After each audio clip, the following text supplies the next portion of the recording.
here tonight with an hour of sexual healing on tonight's Talking Earth. We have a reading for you just in time for Valentine's Day of a marvelous new anthology called Intimate Kisses, the Poetry of Sexual Pleasure, that was edited by Wendy Maltz. And with me in the studio is Wendy. Welcome, Wendy. Hi. Abigail Brandt Albrecht. Abigail Albrecht Brandt. Hi, Barbara. Hi. And Abigail came up from Salem, and I met her as Brandt, and she is Abigail Albrecht in this anthology with a number of very lovely poems. From Portland, Patrick Mulrooney, another contributor. Hi, Patrick. And Wendy, the editor of the anthology, besides having a secret poem in the anthology, I didn't recognize your last name. It won't be that secret after tonight. Is an internationally recognized psychotherapist and expert on healthy human sexuality, and the author of a number of very highly thought of and successful books. The Sexual Healing Journey, a guide for survivors of sexual abuse. She's co-author of Private Thoughts, Exploring the Power of Women's Sexual Fantasies, the editor of Passionate Hearts, the Poetry of Sexual Love. And to add to this body of work now, we have this marvelous anthology. Welcome, Wendy. Oh, it's wonderful to be here, Barbara. Can you tell us how you got started? Tell us about your work and how you got started. Well, I'm a sex therapist and marriage counselor in Eugene and have been doing that work for about 20 years. My husband and I are Maltz Counseling Associates there.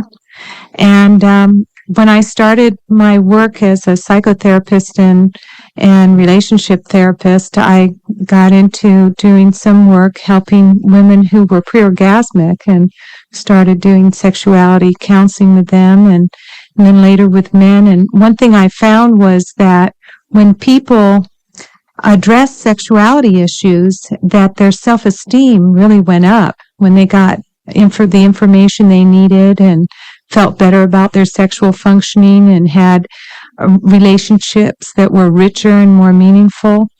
And so I started doing a lot of that work and then later worked with survivors of sexual abuse to help them reclaim healthy sexuality.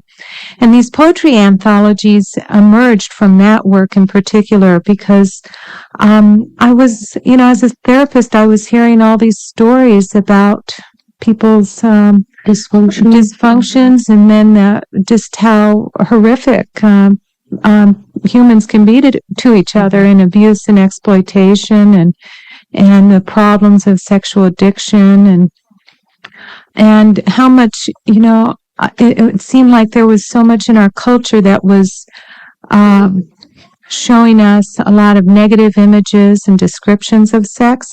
And my clients would say, where can I go to learn about healthy sexuality?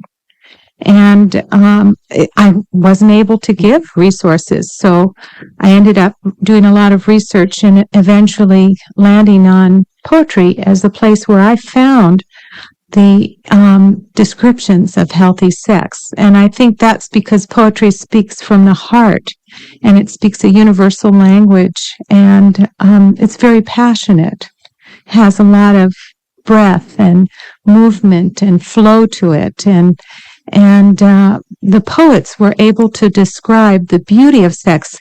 We see the negativity of sex in a lot of the media on a daily basis, but this kind of celebration of the most beautiful kind of sex, and sex, in its most heightened forms, that's what I was particularly interested in finding examples of. In the introduction to the book, you talked about fantasies and how people have sexual fantasies that don't fit into the stereotypes because they're not stereotyped. They might not even involve another person. necessarily. I mean, it's like just very odd fantasies that people have. Well, when I did the research, forces of nature. Yes. Yeah, when I did the research on sexual fantasies for private thoughts, it seemed like there was a wide range of sexual fantasizing people do, from very scripted fantasies that almost run like a movie. And actually, some of the women I interviewed actually had people like Al Pacino and Denzel Washington starring in them, to fantasies that were just more sensory in nature. And which, like a flower opening to full bloom and releasing its perfume, or one I describe in the introduction that a radio announcer shared with me, that when he made love to his wife, he pictured her as a diamond, and he was a ray of light shining through her and shattering into... mystical. It's mystical. Mean, it is very, very... Yeah, and he told me that after the show, and I said to him, "Why didn't you say that when we were on the air?" And he was too embarrassed. He was too embarrassed. Thought it was perverted. Yes. Yeah. And this is another thing is the marvelous variety there is. And there's a lot of variety in kisses. Yes. My goodness. Why don't you talk a second about this title, Intimate Kisses? Well, the first book was Passionate Hearts, and then this one's Intimate Kisses. I hope to go on and do a third one. Might take me 10 years, but Mutual Fires, the Poetry of Sexual Ecstasy. But it was interesting that this one, Intimate Kisses on Sexual Pleasure, has a lot of poems that describe the kiss. And it made me aware of that there are lots of ways of kissing other than what we think of with just lips. That whenever there are butterfly kisses, you can kiss with any part of your body. There were backbone kisses in the collection, suction squeaking click kisses, coffee flavored kisses, orange kisses, and moth kisses. We will go into them now. The anthology is divided into 4 stages, 4 sections, 5 sections. Anticipation and desire, self-awareness and discovery, admiration and appreciation, union and ecstasy, and afterglow and remembrance. And we're going to read each of us a poem from each section. So, the sections kind of describe the different stages of sexual pleasure that there are, from when you're looking forward to having sex, to the discoveries you make about yourself and your partner, to feeling, being more aware of the kinds of things you create together in union and ecstasy, and then to reflecting on experiences. And we'll start with the section on anticipation and desire. And I've picked to start this reading with a poem by Nikki Giovanni, who's just a marvelous African-American poet today, and this is one of my favorites in the collection. It's called That Day. You can hear the incredible rhythm and energy that is in this poem, and the excitement and flirtatious energy that is expressed. If you've got the key, then I've got the door. Let's do what we did when we did it before. If you've got the time, I've got the way. Let's do what we did when we did it all day.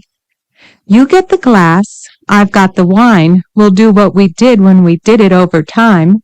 If you've got the dough, then I've got the heat. We can use my oven till it's warm and sweet. I know I'm bold coming on like this, but the good things in life are too good to be missed. Now, time is money, and money is sweet. If you're busy, baby, we can do it on our feet. We can do it on the floor. We can do it on the stair. We can do it on the couch. We can do it in the air. We can do it in the grass. And in case we get an itch, I can scratch it with my left hand, 'cause I'm really quite a witch. If we do it once a month, we can do it in time. If we do it once a week, we can do it in rhyme. If we do it every day, we can do it every way. We can do it like we did it when we did it that day. This is Abigail, and here's one of my contributions to the anthology, Begin in the Night. Begin in the night, soft rain falling, the fingertip rain tripping down from the sultry sky. Begin in the dark, candleless love time. Begin your search to find me in the dark. Reach out, roll over, encompass me naked. Lie here in the pool, my warmth, my sleep. Become the music that dances inside me. Become the bright wave I swim into when I close my eyes. You are the sea in my dream, bright sky in my morning. Your love is the wheel that turns me toward you and encircles my heart with your heart.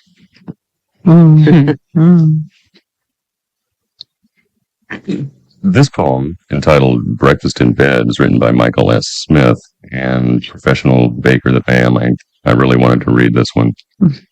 Breakfast in Bed. The smell of yeast and sweat surrounds the mound of soft and tender dough. I flour my hands and knead the folds and flaps. They look powdered. They make me think of you.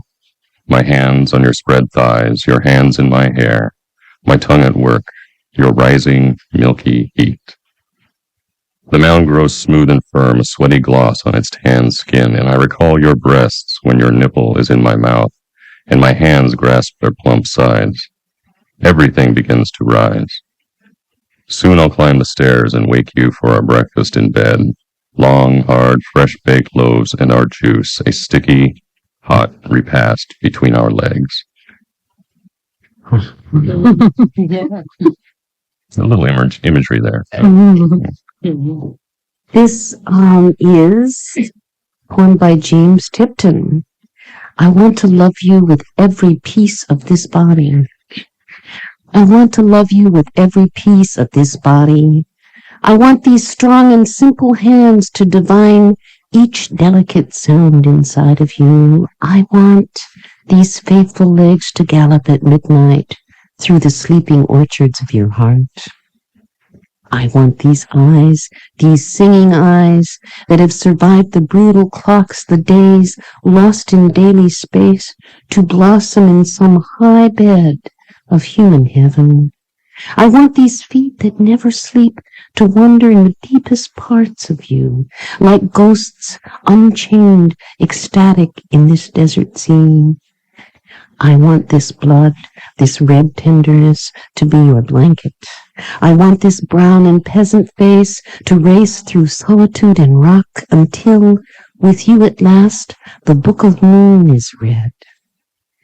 I want this tongue that, like some acrobat insane, tumbles toward you with what little words I have, to sip some virgin secret that you hold. I want this heart, in time, both infinite and now, to know the reason for the light in you that lifts me. James Tipton. And I love that, first of all, because it's just a desire. I mean, it's wanting. It's, the urgency of desire, wanting. And it's such a lovely love to want to know the reason for the light in that lifts me. I mean, to want to know what is the mystery of this other being, So, that's what I wanted the different poems to convey a dimension of meaningful sex, what it means to have more of a conscious awareness of what we do in making love, and being able to love with our hearts involved, our minds, our bodies, and that desire to connect with another person in a very meaningful way. And I think that poem does that.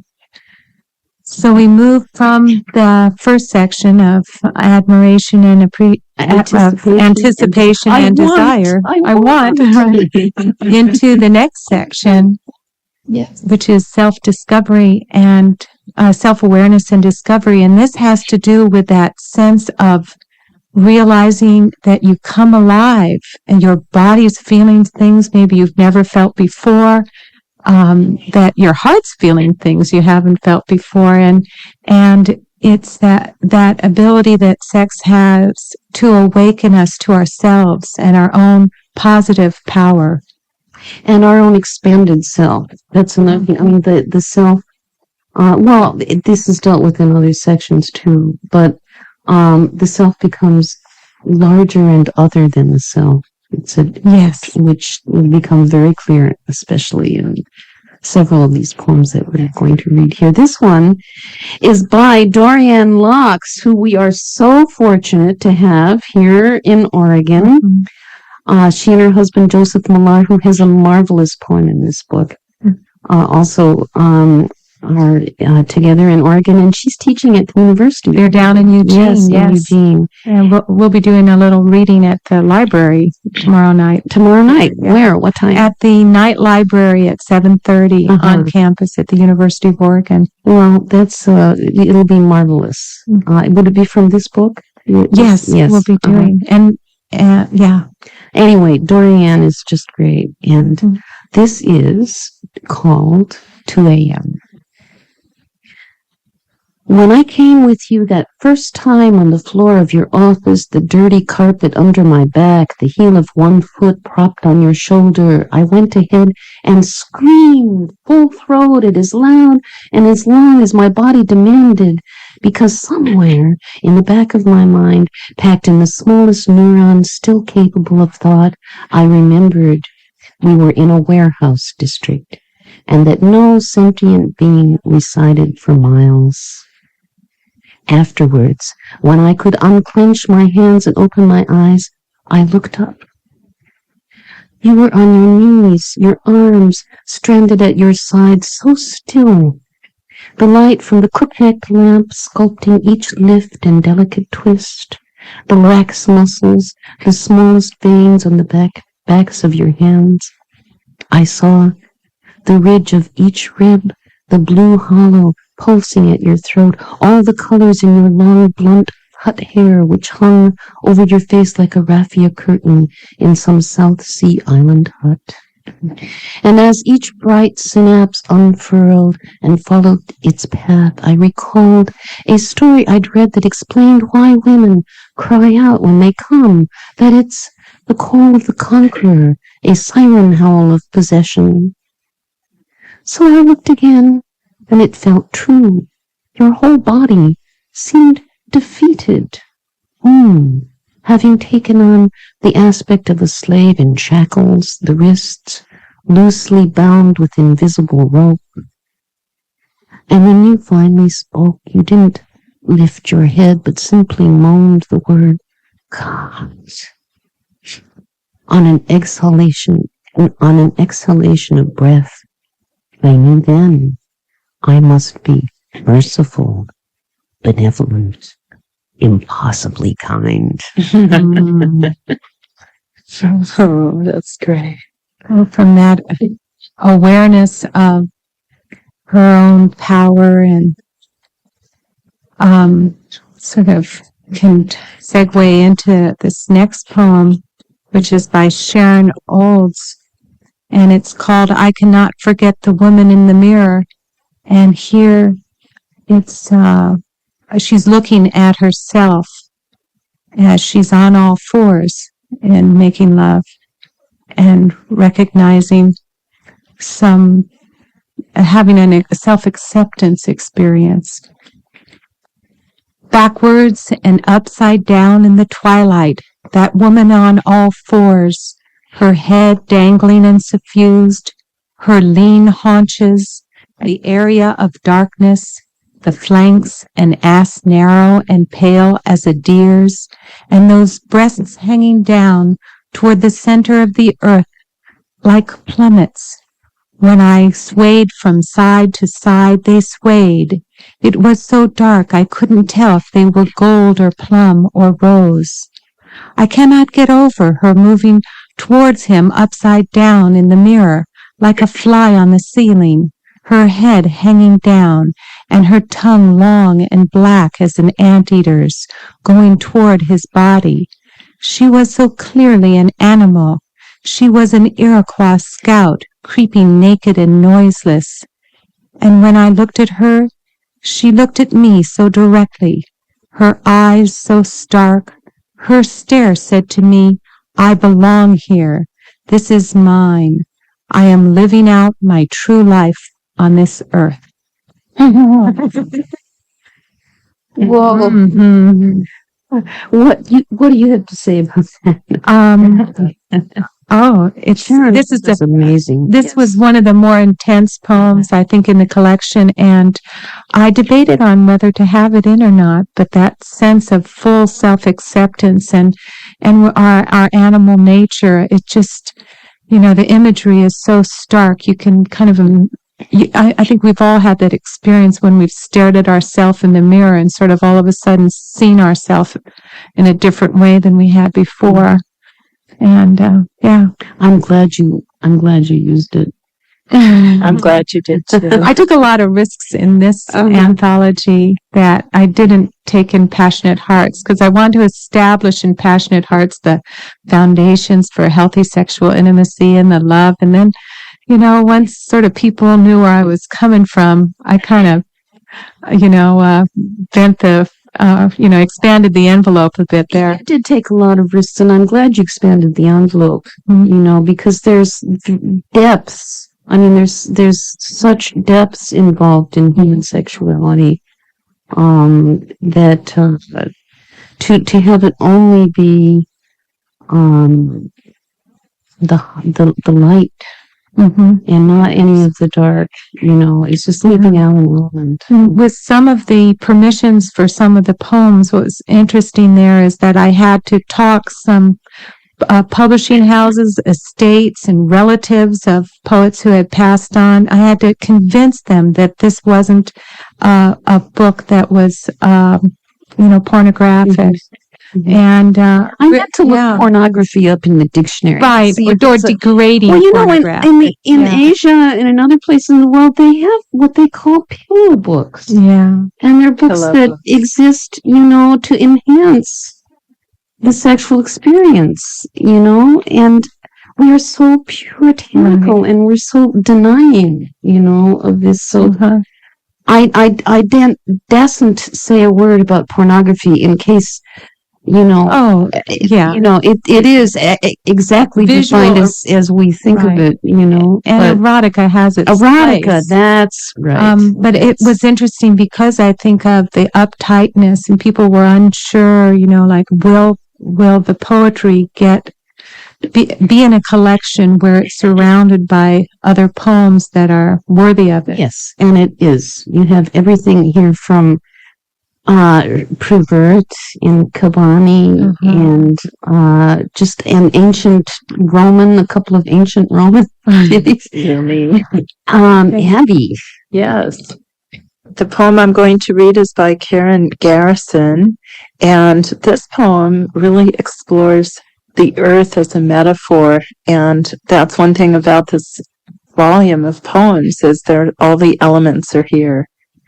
This one goes like this.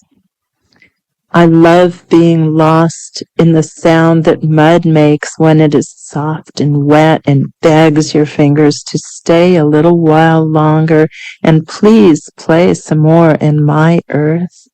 Smell this beautiful terra firma consuming you, begging you to forsake the skillful architecture of your hands to make a more marvelous mess. And I love you saying, look, baby, I have found this branch of myself that I can use to dig your sweet red clay to death. And I say, yes, dig me, baby, dig me, as if planting love like crocuses beneath the window of my hips. Yeah. Beautiful. This poem, written by Floyd Sclude, who's a fairly well-known poet. And he's one of our fellow Oregonians who just lives a little bit too far out of town to make it in easily, but you can tell us about the reading later on. Okay, Patrick. Well, the title of this is Touches, and the form of it works. You'll have to get the book, you'll have to look, but the form of this works very well on the page. The sesame oil you brought for me to knead into your skin makes it glisten in the firelight. I want to be chaste and slow with you now, touching circles from your pulse points, calling the blood up to your surface, using my hands to bring ease to your body, hidden here and there by a vermilion edge of quilt. The sound you make is new to me, and I think of the sound high tide makes at the moment it yields to the ebb current, the sighing of seawater under the tug of a quarter moon.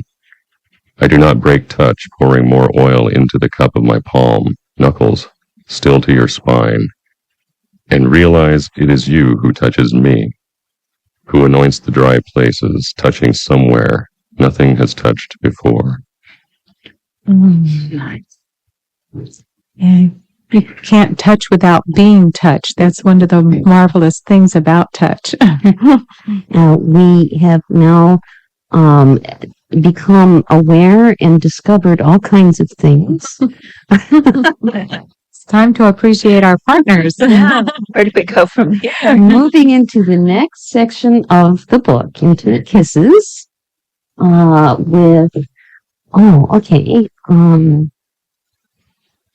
this first poem that we're going to read tonight from that section is called Heat in the Body by David Watts. I was warming your feet with my hot breath when I noticed your thighs wanted to be kissed. They were lying close together like two long necks slightly bent. My lips suckled the lighted horizon where the leg meets the body, that sensitive cleft I love to press. I could smell your aroma, and I remembered the first time I saw your sex, how young it appeared, partly seen, partly imagined, through the light hair that tufted over it, dusky folds opening slightly like moth wings spreading over moonflower. Beautiful. And the one I'm going to read next, this is Wendy, I'm going to read Roger Fingston's poem Bones. And I love this poem because I never had thought that bones were sexy. But get a load of this. Well, it starts with a little line from Vicente Alexandra. The stony bone that can't be bribed, the sad bone that never gets any love. Today, dear one, I attempt the impossible. I'm going to love your bones. I mean love your bones, so they will know that they've been loved. So your flesh will simmer with jealousy, melt and merge with your bones, be one with your bones, and know how cold your bones have been without love. Are you ready? Can we do this? It may not be easy. It may be that bones remain without love for their own good. It may be that they can't withstand the pressures of love, the infectious heat of love. It may be that bones can only make it with the hard mouth of death. Nevertheless, today I'm going to love your bones, beginning, of course, with your flesh.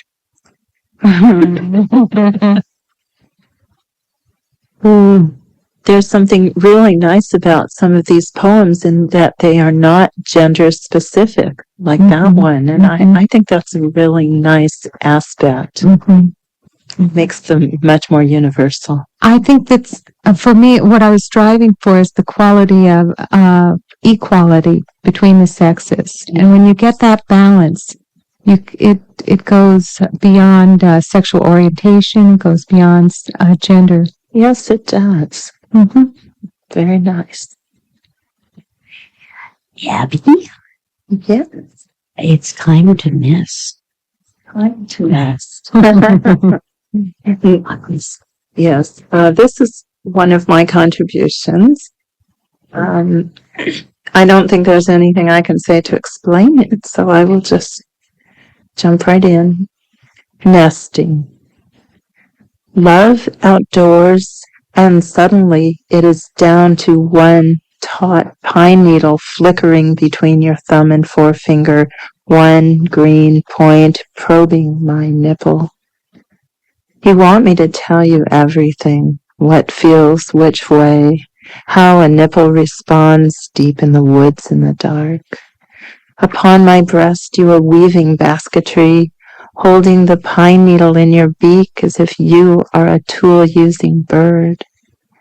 At last you release it and encircle my nipple with your spiraling tongue and lips that form the word love. It's beautiful, Abigail. Thank you.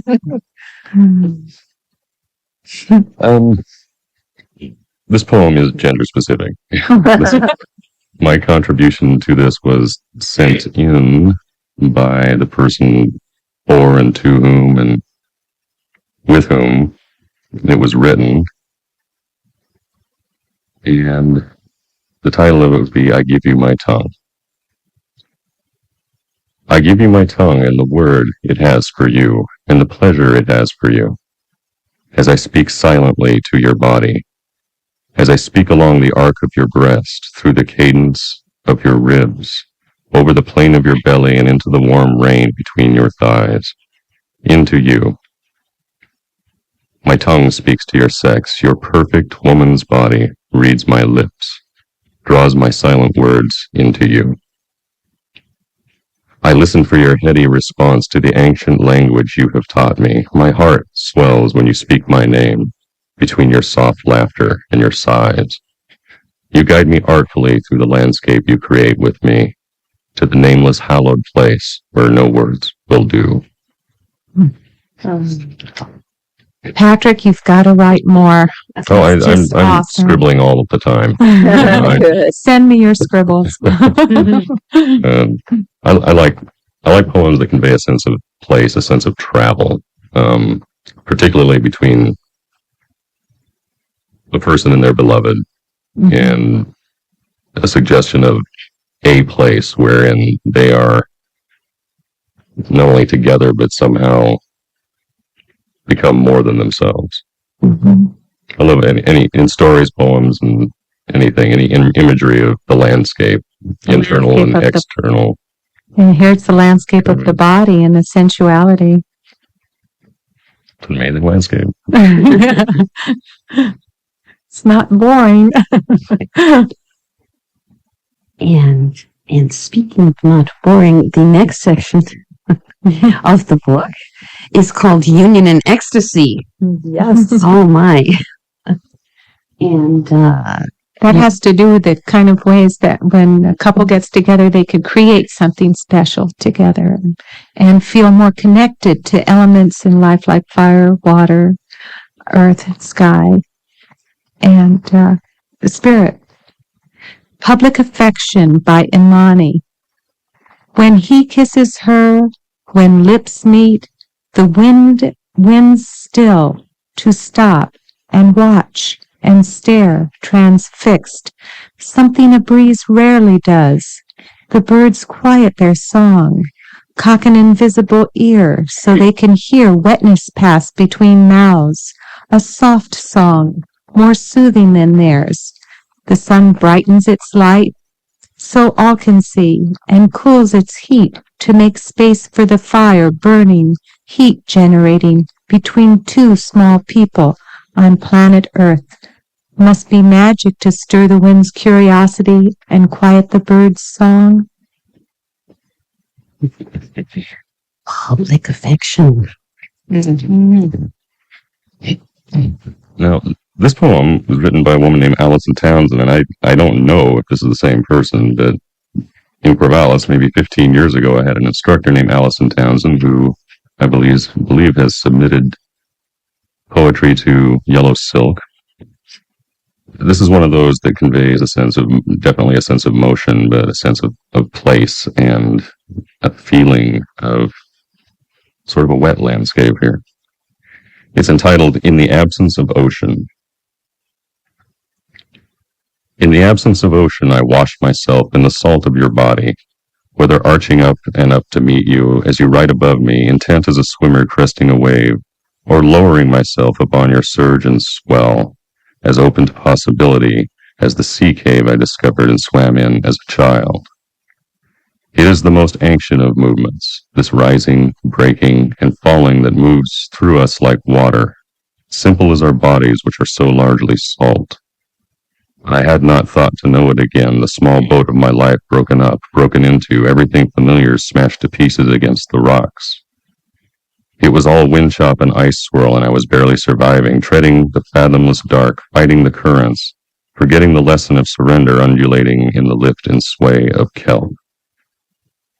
Then you were there, and recalled something of the ocean inside me, as I recalled something of the ocean in you, how the salt helps heal us even as it stings, tears welling unexpectedly in my eyes as your lashes quiver and your breath comes quickly in short, shallow gasps that are somehow mine too, as we move together like wind upon water, like seagrass or dolphins, the divine surge and current of swell blessing us, making us whole. This one line, the lesson of surrender undulating in the lift and sway of kelp, is just, it's perfect. And that was The Absence of Ocean. The absence. This poem is my contribution to this anthology, and it is called Horizons. Last night your body was a rose bush, the thorn of your love rising and falling. We've been together for so long, we curl in opening in a leaf on the world's tree. We root where the wind carried us, in a crack in the rock of the world.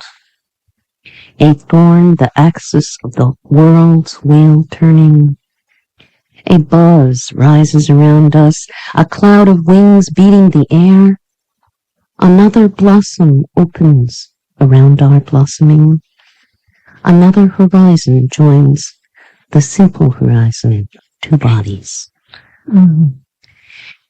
And this poem, I believe, in retrospect, years later, was inspired the night my daughter was conceived. Nice. And that's beautiful. Because I wrote a first draft of it, and it came back, and when I finally finished it, I looked back in my notebooks and I realized that that's what it is. And the fantasy, I mean, this was almost like a hallucinatory event. Mm-hmm. And it's so bizarre, this feeling of like wings, but it was like insect-like. Mm. It wasn't scary. It wasn't negative. It's just what it was. And it was very interesting to see that, I think it was Sharon Olds that had a similar fantasy in another point in the book. The dragonflies. Yes. Mm-hmm. Mm-hmm. So, I suspect that many of our bizarre experiences, fantasies, and so forth, if we actually out with them and that they're universal, mm-hmm. that, other people have had the same experience. Mm-hmm. So, and that's another horizon joining the simple horizon of two bodies. I believe that was my daughter, Paula. That was your daughter. That's the other horizon. That really caught my attention when I read that mm-hmm. poem, that new horizon. Mm-hmm. Yes. Creation. Yeah. And, in the work of life, the work of life is, among other things, to beget life and to further this dance, dance of the flesh. So, One thing I was well aware of when you were talking about the hallucinatory quality is that I really think that comes into this next poem, which I'm going to read.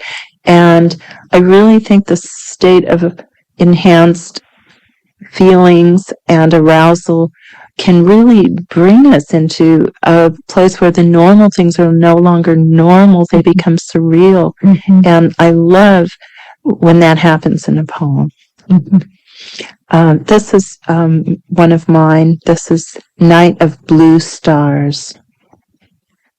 You come to me in the sequined darkness, the weighted darkness of our secret garden. The candled night melts its luminous fingers as the dark sky paints you blue. I reach you in torrents of honeyed wine. I reach you in a rush of spilled seawater. I cling to you wrapped in strong vines and red flowers in the glinting night of blue stars. Beautiful. Beautiful. Yeah, when I was putting the collection together in that section on union and ecstasy, there were a lot of references to like a timelessness or a loss, whether it's the not knowing, feeling upside down and turned around, and one moment seems to expand into a lot, or a lot of moments seem to contract into one, and you're kind of left spinning in this other world.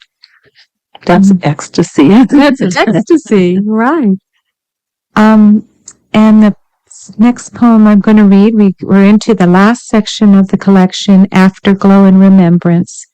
And this is a poem by me. I'm using a pseudonym. Cunningly disguised. Wendy Lee, that's my old middle name. All right. But I think this, I'll just read it. And this is by, it's called Seamless Beauty, and there's a little saying at the beginning by Thich Nhat Hanh. The flower, the sky, your beloved, can only be found in the present moment. Bittersweet this lying under you, your nose buried in my neck. Can't get enough of your scent, you mumble, and fall asleep. I kiss the sweat-licked shiny top of your head and twirl my fingers slowly round and round a lock of hair at the base of your neck. Round and round, echoing the tug and pull and swirling of our energies, which only moments ago spun us out off this soft bed, careening to a place where our joining felt infinite. Someday, I'd like to die this way, with you still inside me, fall into a deep sleep and never wake up, never have to know the parting, the spent wave leaving the shore. Your hair hugs my finger and falls away. Each twirl brings you closer yet farther from me. The holding on becomes the letting go. Very fine. Wendy Lee. I see you have started a new persona. This is The Ordinary Life. The Ordinary Day Begins by June Sylvester Saraceno. At my desk, the screen blinks on, numbers begin their race, but inside me, the throb of your last morning thrusts continue, echo you and me. The quiet seep of love spreads. I smile in secret. The computer hums. I, too, am humming low, waves receding, washes of warm light. Figures flit and flash, numbers, columns, rows. I stare and suck my lower lip that tastes of you. Your last kiss lingers long after the ordinary day begins. That's so well put. It is. That was a very fine poem. This poem is by someone named Gina Zeitlin, and it's entitled Sun and Moon. And did you tell me that this was submitted under the wire for publication, or what was the? Well, this came to me on a scratch of paper, a scratch of lined notebook paper, handwritten with no address, return address, or self-address. It's just sent in. It was just, I love the poems that came from people when they came from their hearts and they weren't used to submitting. I like That's a good editor. Yeah, giving wonderful. people an opportunity. You're the kind of editor people really like to submit. Oh things. yeah, yeah. But I think this is beautiful. It's beautiful every time I return to it. It has that, I don't know, it conveys that desire and ability to apprehend that sort of mystical quality of the world. And it's entitled Sun and Moon by Gina Zeitlin. It's all about sex. We both know that. But what I wonder is why, after every molecule of desire in my body has been satisfied, after the sudden moistening, the deep, fierce, aching and rising heat, after the throbbing glory of release and the cries of need and pleasure have dissolved into the air, something like my soul slips from me and goes to you, without choice or question, and wraps itself around you all night, like the breath of the moon, and why I carry the thought of you as constant as any sun in my heart.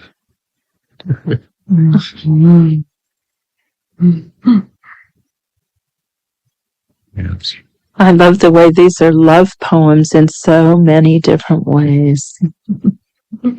Yes. And Abby, you're going to take us out with some fire. Yes, the final element. This is by Lucille Lang Day. Fire. Hear the spit and crack of kindling. We melt together like flames. Sparks fly from our mouths. Cool blue-green flames enclose us, a lagoon. In pewter moonlight, let the house set sail, lit by embers. While I sleep, love, bring me incense and gold. Your body warms me, mist becoming rain clatters the roof. Tomorrow morning, poke amid ashes, touch the lovely, uncharred forms. You